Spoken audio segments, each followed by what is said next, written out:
السلام علیکم ورحمۃ اللہ وبرکاتہ۔ اعوذ باللہ من الشیطان الرجیم، بسم اللہ الرحمن الرحیم۔ رب اشرح لی صدری ویسر لی امری واحلل عقدۃ من لسانی یفقہوا قولی۔ اے میرے رب، میرا سینہ کھول دے اور میرے لیے میرا کام آسان کر دے اور میری زبان کی گرہ کھول دے تاکہ لوگ میری بات کو سمجھ لیں۔ الحمدللہ ابھی تک ہمارے 2 اسباق اپلوڈ ہو چکے ہیں اور یہ دیکھ کر بہت خوشی ہو رہی ہے کہ آپ تمام سسٹرز اس میں بڑھ چڑھ کر حصہ لے رہی ہیں اور بہت اچھے سے پڑھنے کی کوشش بھی کر رہی ہیں، اور اس میں تمام اساتذہ اور طالبات کی کوششیں نظر آ رہی ہیں۔ اللہ تعالیٰ سب کی کوششوں کو قبولیت کا درجہ عطا فرمائے، آمین یا رب العالمین۔ ہم یہ اچھی طرح سے جانتی ہیں کہ کسی بھی عمارت کی مضبوطی کا انحصار اس کی بنیادوں پر ہوتا ہے۔ اگر بنیاد مضبوط ہوگی تو عمارت بھی مضبوط ہوگی۔ اسی طرح اگر ہم یہ چاہتے ہیں کہ ہم قرآن پاک کو بہترین انداز سے تلاوت کر سکیں تو ضروری ہے کہ ہم سب سے پہلے تجوید کا علم سیکھیں۔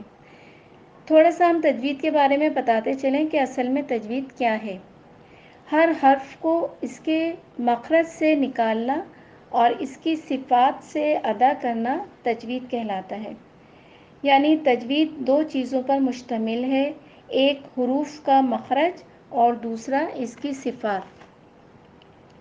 تجوید کے لغوی معنی ہے تحسین، یعنی خوبصورت بنانا، آراستہ کرنا، درست کرنا۔ علم تجوید کے معنی وہ علم جس سے قرآن کو صحیح مخارج سے نکال کر پڑھا جائے، اور اس کے اصطلاحی معنی ہیں کہ ہر حروف کو اس کا حق دینا، اور حروف کا حق یہ ہے کہ ہر حروف کو اس کے صحیح مخرج اور اس کی صفات کے ساتھ ادا کیا جائے۔ مخارج کے معنی ہیں حروف نکلنے کی جگہ، اور مخارج مخرج کی جمع ہے۔ اب سوال یہ اٹھتا ہے کہ تجوید کو ہم کیوں پڑھتے ہیں؟ تجوید کو اس لیے پڑھتے ہیں کہ ہم لحن سے بچ سکیں۔ لحن غلطی کو کہتے ہیں۔ لحن کی 2 اقسام ہیں، ایک لحن خفی اور دوسرا لحن جلی۔ لحن خفی جیسے لفظ کی تحسین کو ہم ضائع کر دیں، مثلاً را پر اگر فتحہ آئے یا ضمہ تو ہم اسے پر پڑھتے ہیں۔ اس طرح سے اس میں تحسین پیدا ہوگی اور تلاوت میں حسن پیدا ہوگا، اور اس کو اگر ہم غلط طریقے سے پڑھتے ہیں تو یہ لحن خفی ہوگا اور یہ کرنا بھی مکروہ کہلاتا ہے۔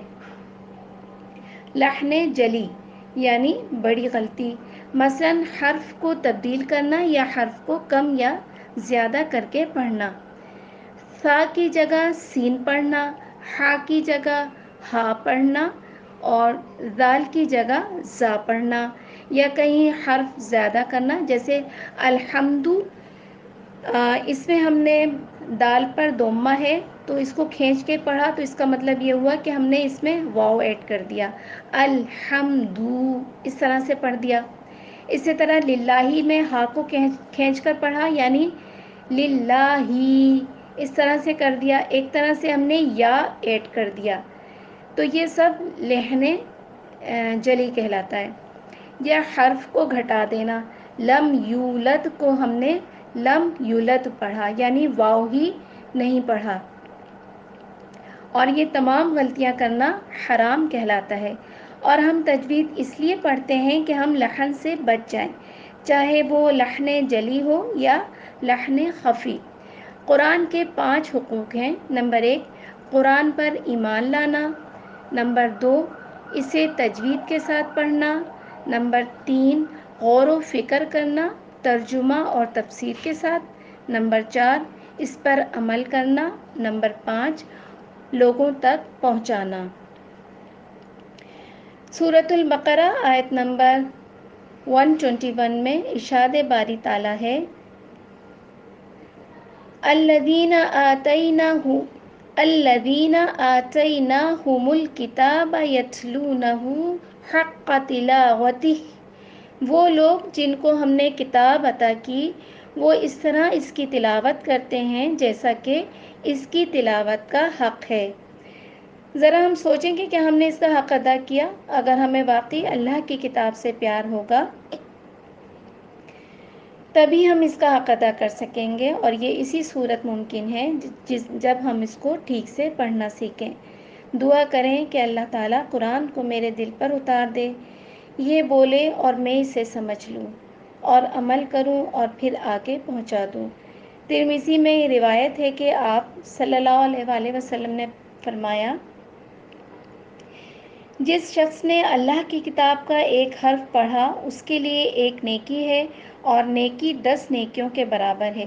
میں نہیں کہتا کہ الف لام میم ایک حرف ہے، بلکہ الف ایک حرف ہے، لام ایک حرف اور میم ایک حرف۔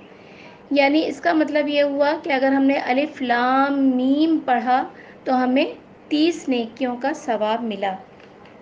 سبحان اللہ۔ ان اللہ یحب ان یقرأ القرآن کما انزل، بے شک اللہ تعالیٰ پسند فرماتے ہیں کہ قرآن جس طرح اترا ہے اسی طرح پڑھا جائے۔ لہذا ثابت ہوا کہ تجوید سے قرآن پڑھنا سب پر لازم ہے، چاہے کسی نے قرآن حفظ کیا ہو یا نہ کیا ہو۔ اگلے سبق میں حروف کی ادائیگی کے ساتھ ساتھ آپ کو اس کا مخرج بھی بتایا جائے گا، اور جہاں ضرورت ہوئی وہاں اس کی صفات بھی بتائی جائیں گی۔ اللہ تعالی ہم سب کو توفیق دے کہ ہم اسے اچھے سے سمجھ لیں، اور مجھے بھی توفیق دے کہ میں آسان الفاظ میں سمجھا سکوں۔ سبحان ربک رب العزت عما یصفون وسلام علی المرسلین والحمد للہ رب العالمین۔ اپنا بہت زیادہ خیال رکھیے گا۔ السلام علیکم ورحمۃ اللہ وبرکاتہ۔